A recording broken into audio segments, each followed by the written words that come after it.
most intelligent who will survive is those who can manage change. So when you look at it from an evolutionary point of view, human beings are generalists. We're specialists at being generalists, which is a great thing to be, right?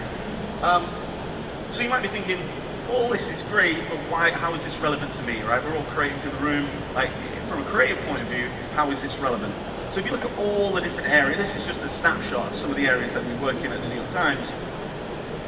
How is being a generalist good in these two areas? Now, when you think about it, originality and ideas, they come from, I don't think they come from being the best in a particular area, it's being the most original in a particular area.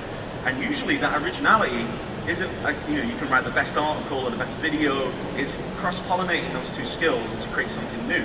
And that's where the best ideas come from. So